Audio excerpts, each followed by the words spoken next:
my name is Kim, and today I'm going to show you the method I use to do wool applique.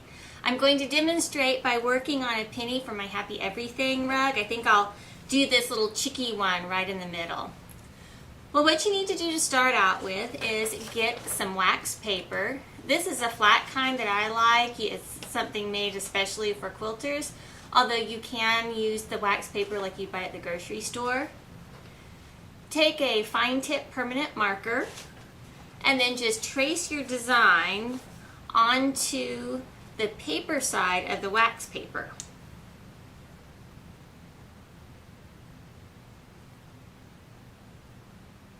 So here I've got the chicky body, and then now I'm just going to move over a little bit and trace the pattern for the chicky wing. I'm going to modify the chicky beak a little bit because I can tell that it needs to be longer so it can stick under the chicky head. So I'll just make that modification while I'm tracing out the shape. And then there's a little heart. And those are the only pieces for this block. Oops, almost forgot. I also need to trace the penny pattern itself for my background circle. So here it goes. And if you're not exactly on the line, that's okay. There's a lot of give in wool. Also, sometimes I find it easier to cut a straight line or a nice smooth curve rather than draw it smooth or straight, so I can fix it up later when I'm cutting. Okay, now so all my pieces are traced onto the paper side of the wax paper. I'm going to take some paper cutting scissors and then just cut out each of the shapes. Now that all the shapes are cut out, we're going to iron the wax side of the freezer paper onto the wool shape. So set your iron to a nice hot wool or cotton setting. Place the wax side down to the wool. Very important, or else that will end up on the face of your iron. And then press down and pull up. It doesn't have to be stuck to it. You just give it enough heat so that it stays in place. Then I'm going to do the body of the chick out of this darker yellow. That's good enough. The wing will be out of the lighter color. Got my heart on this kind of pinky purple color. And finally that little beak. Everything's in place now. Turn that off for a while. And then just take your scissors and cut out the shapes. This circle is nice and easy to do. I've got my larger scissors so that I can make some nice big smooth cuts. Go all the way around.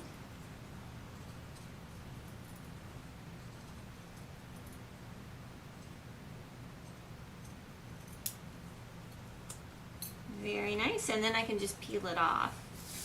Another thing I like about this freezer paper is it seems extra heavy duty. I can go ahead and use this same piece of freezer paper to cut out the background of another penny in my project. It stays right there. Okay, now for the smaller pieces, I like to switch to a nice tiny scissors. I love these little scissors, they're little gingers. Very sharp. It makes this process so much easier. And now I'm ready to put my design pieces onto my background fabric. You can refer to the pattern for the placement. I'm just going to eyeball this one. I'll leave room for the little legs to be embroidered. And I'm also thinking about leaving room for the buttonhole stitch that's going to go around the background fabric. I like things right there. I think I am going to tuck the beak under on this guy. There, looks cute. Now, to keep the wool in place while I sew, I'm just going to use a little bit of this glue base stick to hold things down. I really like the narrow applicator tip for working with the wool. It doesn't take a lot, just a few little dots. Push it down right there. I'll put the wing on the little chickie. Okay, now I'm ready to start sewing. I have my floss, and I just use plain old DMC embroidery floss. I really like it because there are so many colors of it available, and I like to match the color of my wool as closely as possible. That way my stitches just get hidden in the wool. I use 2 strands of floss at a time. And I should say I use 2 strands of floss when I'm sewing the wool shape down. When I want to do decorative stitching, I will add a strand or 2 depending on what I'm doing and how much I want it to stand out from the rest of my background work. I like to use a fairly small embroidery needle. This is a size 11 one. I just find it easier to work with. So I'm going to thread my needle. Okay, I was trying to do it without licking. Can't help it. Okay. I'll clip that part off.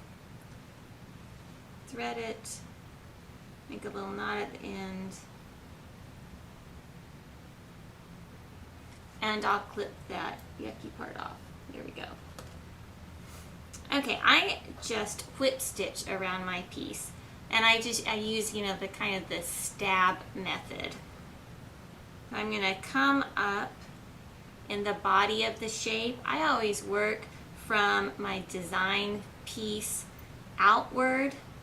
So I come up within the yellow part of the chickie, and then I poke my needle or stab my needle back down right on the edge of the chickie, but into the black background fabric, and then pull it.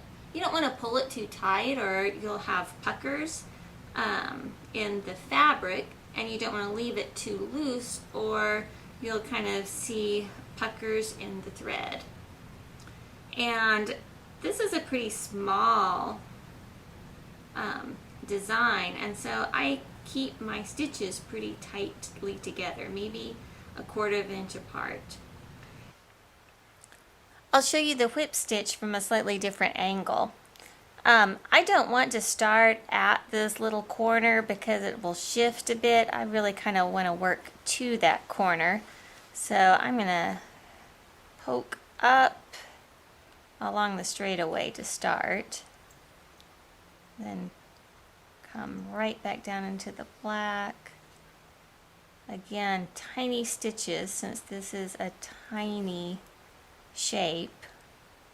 If I was working on a larger project, I might make my stitches a little bit bigger. Okay, now I'm getting to that tricky corner. I'm going to tackle it from the right side first. And now, before I do that point, I'm going to come and make... Well, thank you for watching this tutorial. Check back for more tutorials. In the future, I'll do a tutorial on how to do the buttonhole stitch that you'll use to finish off the circle pennies.